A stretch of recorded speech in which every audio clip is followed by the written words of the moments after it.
Cuando pensamos en una buena historia dentro de un juego, solemos imaginar diálogos memorables, cinemáticas espectaculares o personajes bien escritos. Pero algunos de los mundos más recordados hacen exactamente lo contrario. Rapture.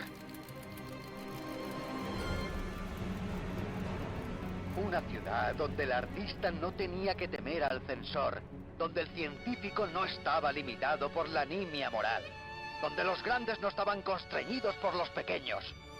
Y con el sudor de tu frente, Rapture también puede ser tu ciudad. Dark Souls y BioShock son dos juegos que a primera vista son muy diferentes. Uno es un RPG de fantasía oscura, donde apenas entendemos qué está pasando. El otro es un shooter ambientado en una ciudad submarina, donde constantemente escuchamos grabaciones y conversaciones. Sin embargo, ambos comparten algo fundamental. No nos cuentan su historia, nos dejan descubrirla. Creo que esa es una de las razones por la que sus mundos siguen siendo tan recordados años después. En muchos juegos la historia se presenta de una forma directa. Llegamos a una ciudad, un personaje nos explica quién la construyó, qué ocurrió, quién es el villano y cuál es nuestro objetivo. Y no hay nada de malo en eso, pero existe otra forma de contar historias. Tranquilo, tu código genético está siendo reescrito. Aguanta un poco y todo irá bien.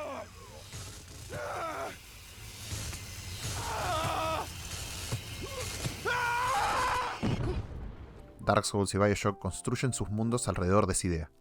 No quieren que observemos su historia, quieren que la investiguemos. La primera vez que llegamos a Lordran, encontramos un reino en ruinas. Castillos vacíos, ciudades inundadas, caballeros convertidos en monstruos, personajes que parecen haber perdido toda esperanza. Pero nadie se siente a explicarnos qué pasó. Dark Souls tiene una característica muy particular. La mayoría de su historia ocurrió antes de que llegáramos. Nosotros no vivimos los grandes acontecimientos de este mundo, pero sí estamos viviendo sus consecuencias. Por eso cada lugar parece un fósil, una evidencia de algo que alguna vez existió. Cuando encontramos una espada rota, una armadura olvidada o cualquier objeto, no estamos solo obteniendo estadísticas, nos invita a leer su descripción, y ahí estamos encontrando fragmentos de una historia, que poco a poco comenzamos a reconstruir un mundo que se está derrumbando. No porque el juego nos lo diga, sino porque todo lo que vemos apunta a esa dirección. BioShock utiliza una estrategia distinta. Rapture también está destruida cuando llegamos. Pero a diferencia de Dark Souls, la ciudad todavía habla. Las grabaciones que encontramos funcionan como ecos del pasado. Otra noche vieja, otra noche sola. Yo estoy fuera y tú trabajando en Hephaestus sin poder salir. Menuda sorpresa. Supongo que me tomaré otra copa. Un brindis por Diane McClintock, la chica más tonta de Rapture. Lo bastante tonta como para enamorarse de Andrew Raya. Nos permiten escuchar discusiones, sueños, ambiciones y finalmente el colapso de toda una sociedad. Pero incluso con esos audios, BioShock evita explicarnos todo.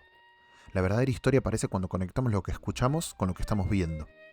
Escuchamos hablar de una utopía y estamos viendo cadáveres en los pasillos.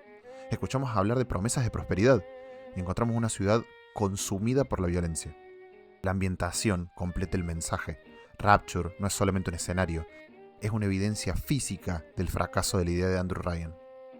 Lo fascinante es que Dark Souls y BioShock utilizan herramientas muy diferentes para lograr algo muy similar. Ambos entienden que un mundo puede contar una historia. La arquitectura, los enemigos, los objetos, su música cuenta historias. Incluso el silencio nos está hablando. Cuando entramos en Anor Londo sentimos que estamos caminando por los restos de una era gloriosa. Cuando recorremos Rapture sentimos el peso de una sociedad que se destruyó a sí misma. No necesitamos que un personaje nos lo explique. Lo sentimos y eso es mucho más poderoso. Creo que recordamos Lordran y Rapture por la misma razón, porque participamos activamente en descubrirlos. No recibimos una historia terminada, ayudamos a construirla. Cada jugador conecta piezas diferentes, encuentra detalles distintos, interpreta ciertos acontecimientos de otra manera, y eso hace que estos mundos se sientan reales, como lugares con un pasado que existía antes de nuestra llegada. Dime, amigo, ¿cuál de las zorras te envió? ¿El lobo del KGB o el chacal de la CIA? Déjame que te informe. Rapture no es un barco hundido que pueda saquear a placer. Y Andrew Ryan no es un señorito estúpido al que un matón del gobierno puede maltratar a su antojo. Y con eso me despido. O das vidania, como prefieras. Tal vez la mejor ambientación no es la que se ve más bonita, ni la que tiene más detalles, sino la que logra que sintamos curiosidad, y la que nos hace mirar una ruina y preguntarnos ¿qué pasó acá? La que convierte la exploración en una forma de narrativa.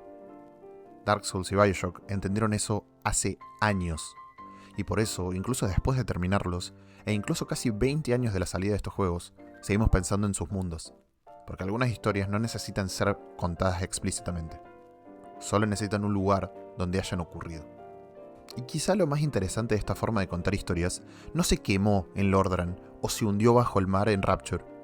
Con los años aparecieron muchos juegos que entendieron el poder de la exploración como herramienta narrativa. Hollow Knight, por ejemplo, nos deja recorrer Hallownest de una manera muy similar a Dark Souls. Llegamos cuando ya todo terminó. El reino está muerto, sus habitantes desaparecieron o fueron corrompidos. Y cada zona parece una cicatriz de algo que ocurrió mucho antes de que apareciéramos. Nadie nos da una explicación completa. La vamos armando a medida que exploramos.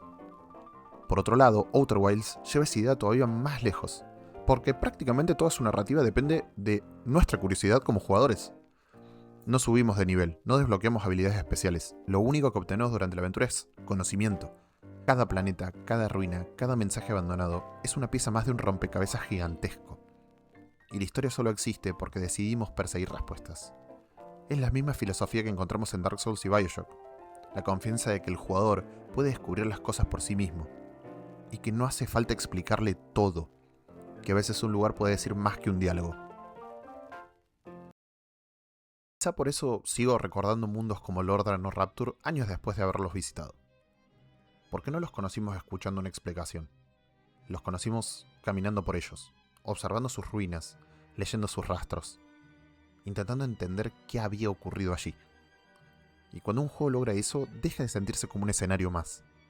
Empieza a sentirse como un lugar real, uno con historia, uno con pasado, uno que existía mucho antes de nuestra llegada. Y tal vez esa sea una de las cosas que los videojuegos pueden hacer mejor que cualquier otro medio.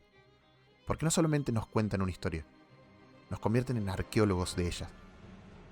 Y hablando de explorar reinos caídos y descubrir historias escondidas, tengo la sensación de que pronto vamos a tener que volver a Hallownest. O quizá algún lugar muy parecido. Pero eso es una historia para otro video.